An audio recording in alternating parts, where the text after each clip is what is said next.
నమస్తే, welcome to prime debate. Pak కాళ్ళ బేరానికి వచ్చిందా? నీటి కోసం కటకటలాడుతుందా? ఎందుకు ఈ లేఖ అస్త్రాలు? ఆ అస్త్రాలని చెప్పి నిన్న మొన్నటి వరకు బెదిరించారు. ఇప్పుడు లేఖలతో ప్రసన్నం చేసుకోవడానికి పాట్లు పడుతున్నారు. మరి భారత్ ఇంకా జాలి చూపిస్తుందా? ఏదైతే రక్తదాహంతో ఏళ్ల తరబడి పొరుగు దేశాలపై ఇష్టం వచ్చినట్లుగా తెగపడుతున్న వాళ్ళకి తగిన బుద్ధి చెప్పాల్సిన సమయం వచ్చిందా? ఎందుకు వదిలేశారు ఛాన్స్ అని చాలామంది మాట్లాడుకుండేది. ఇక పాక్ HQ-9 రాడార్ వ్యవస్థను 23 నిమిషాలు జామ్ చేశారట. చాలా పెద్ద టెక్నాలజీ ఇది, అదంత ఈజీ కాదు. పాక్ ఇవన్నీ తెలుసుకునే ఇంక మన వల్ల కాదని చెప్పి చేతులు ఎత్తేసి ట్రంప్ కాళ్ళు పట్టుకున్నట్టున్నది.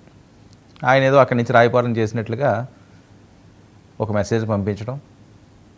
సరే, ఎవరి ప్రాణాలన్నా సరే ప్రాణాలే కాబట్టి ఎవరో చేసిన తప్పులకి పాపం పాక్ ప్రజలను ఎందుకు బలి చేయాలని చెప్పి సానుభూతి, మంచి మానవత్వం ఇవన్నీ కదా భారతదేశ నినాదాలు.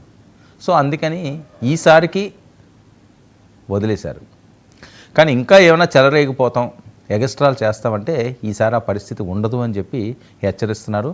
మరి ఆ నీటి ఎద్దడి తీరుస్తారా లేదా అన్నది చూడాలి. మరొక వైపు ఇక బలూచిస్తాన్ స్వతంత్ర దేశమేనా?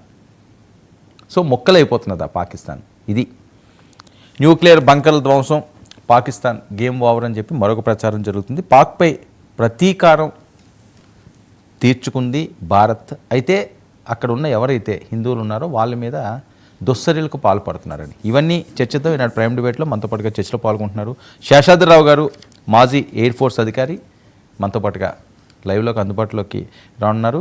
ఇక బషీర్ అహ్మద్ గారు, ఇండియన్ ముస్లిం లీగ్ ఆంధ్ర ప్రెసిడెంట్ కూడా మనతో పాటుగా లైవ్లో జాయిన్ అయ్యారు.